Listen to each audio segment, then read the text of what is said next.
जो gas law को follow करती है, गैस लॉ मतलब कौन सा, बॉयल्स लॉ, चार्ल्स लॉ और एवोगैड्रोस लॉ, इसको गैस। जो इनको फॉलो करती है वो आइडियल गैस है। और रियल गैसेस जो गैस लॉ को फॉलो नहीं करती है। तो अर्थ पे एक्चुअली में कोई आइडियल गैस है ही नहीं, सारी कौन सी हैं, रियल गैसेज हैं। इनका कहीं ना कहीं बिहेवियर बॉयल्स लॉ से अलग हो ही जाता है, या चार्ल्स लॉ से, या एवोगैड्रो लॉ से अलग हो जाता है। तो अर्थ पे खाली रियल गैसेस मिलती हैं, ठीक है। आइडियल गैसेस नाम की कोई चीज़ अर्थ पे नहीं है। कंप्रेसिबिलिटी फैक्टर क्या होता है मालूम है, ये इक्वल होता है, ये एक रेशो होता है volume of real gases upon volume of ideal gases. इसी को हम लोग बोलते हैं कंप्रेसिबिलिटी फैक्टर।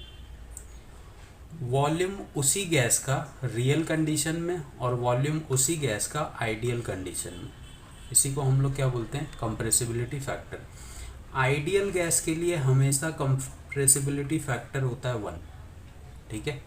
अगर तुमको बोला जा रहा है आइडियल गैस है तो इसका z हमेशा किसके इक्वल हो जाएगा, 1 के। डिफाइन कैसे करोगे, compressibility factor is defined as the ratio of volume, ठीक है, the ratio of volume of real gases at given pressure and temperature to the volume of same gas at ideal behaviour. उसी gas का volume ideal behaviour में कैसा होगा और उसी gas का वॉल्यूम आइडियल या रियल बिहेवियर में कैसा होगा, इनका जब रेशो निकालते हो तो इसी रेशो को हम लोग बोलते हैं कंप्रेसिबिलिटी फैक्टर।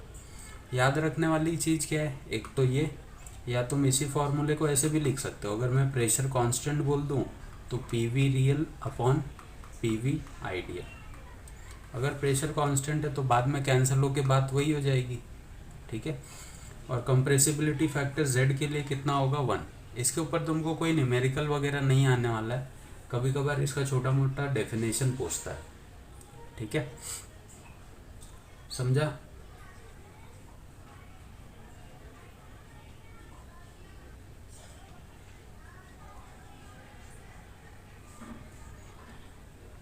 क्लियर है, नहीं।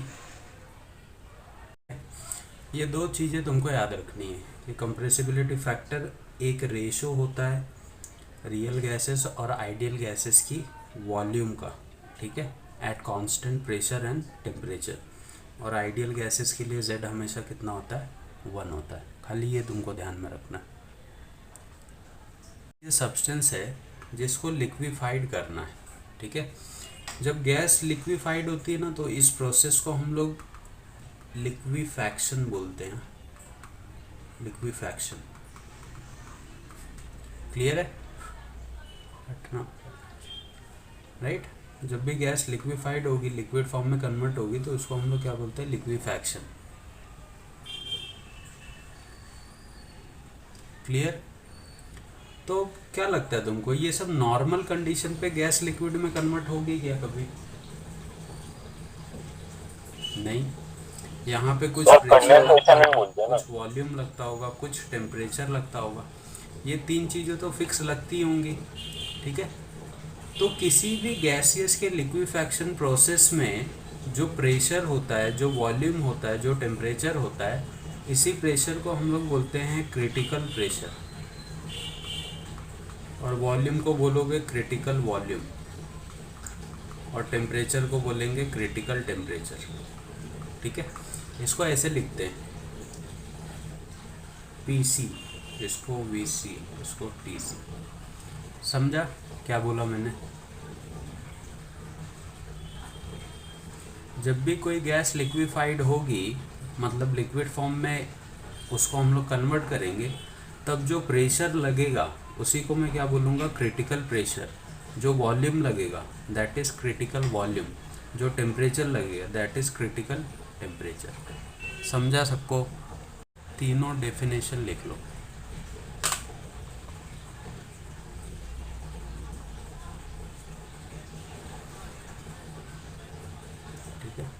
Critical temperature, critical pressure and critical volume, simple सी चीज़ें हैं, छाप लो फटाफट। कुछ लिक्विड स्टेट की प्रॉपर्टीज़ हैं, ये सब तुम लोग ने देखा होगा नॉर्मली, ये सब बताने की ज़रूरत नहीं है। क्या बोल रहा है, there is no empty space between the molecules in liquid state like gaseous. ठीक है, लिक्विड के जो मॉलिक्यूल होते हैं वो आपस में जुड़े होते हैं। In each molecule in liquid state are held together by strong intermolecular forces of attraction, अपने को पता है। The intermolecular forces in liquid state is weaker comparing to solid, ये भी पता है। Due to weak force liquid has ability to move that makes liquid a fluid. Solid के compare में इनका इंटरमॉलिक्यूलर फोर्स थोड़ा सा वीक होता है, जिसके वजह से ये फ्लो करने की टेंडेंसी रखते हैं। The density of liquid is much higher than the gaseous state, that is liquid water is 1600 times heavier than water vapour. ठीक है, तो जो नॉर्मली लिक्विड होता है उनकी डेंसिटी सीधी सी बात है ना गैस से ज़्यादा होगी। All liquid possesses characteristic boiling point and freezing point, हर एक लिक्विड की अपनी अपनी क्या होती है, फ्रीजिंग एंड बॉइलिंग पॉइंट होती है। Different liquid flows with different speed, अलग अलग लिक्विड अलग अलग स्पीड के साथ क्या करता है, फ्लो करता है। ये सारे कैरेक्टर्स पता हैं तुमको लिक्विड स्टेट के, तो छाप लो फटाफट खा। ठीक है, वेपर प्रेशर में क्या तुम लोग को बता रहा था, जब किसी लिक्विड को हीट करोगे तो वो लिक्विड गैस में कन्वर्ट होगा और उसके बाद वो जो प्रेशर जनरेट करता है दैट इज़ वेपर प्रेशर। ठीक है, सरफेस टेंशन क्या होता है, किसी बीकर में अगर लिक्विड भरा हुआ है तो वो अलग अलग मॉलिक्यूल्स में होगा और ये जो सरफेस पे मॉलिक्यूल होंगे ये ग्रेविटी की वजह से कहाँ जाएंगे, नीचे की तरफ एक प्रेशर अप्लाई करेंगे परपेंडिकुलर डायरेक्शन में। मतलब इनके जो नीचे मॉलिक्यूल्स हैं उन पे एक प्रेशर अप्लाई करता है कौन, सरफेस वाला, और इसी चीज़ को हम लोग बोलते हैं क्या, सरफेस टेंशन।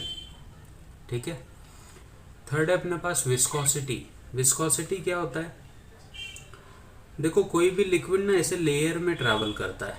ठीक है, लिक्विड की ऐसे लेयर्स होती है।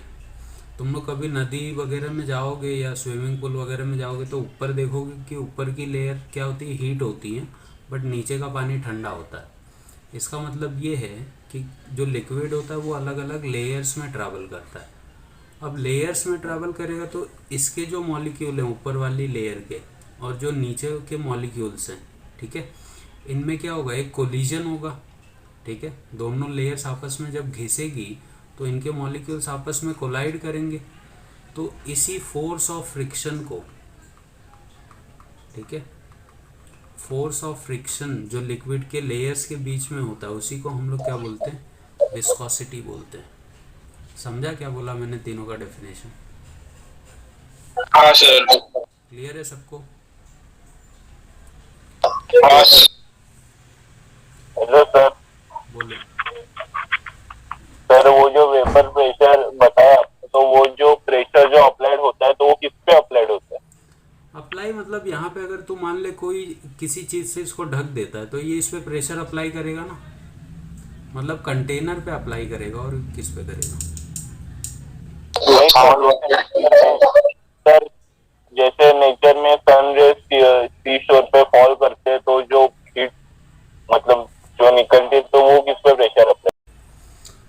तो ऊपर वेपर प्रेशर का डेफिनेशन है, फिर सरफेस टेंशन का, इनकी यूनिट्स क्या है ये भी यहाँ पे लिखी हुई है, कैसे रिप्रेजेंट करते हैं वो भी लिखा हुआ है, तो छाप लो फटाफट।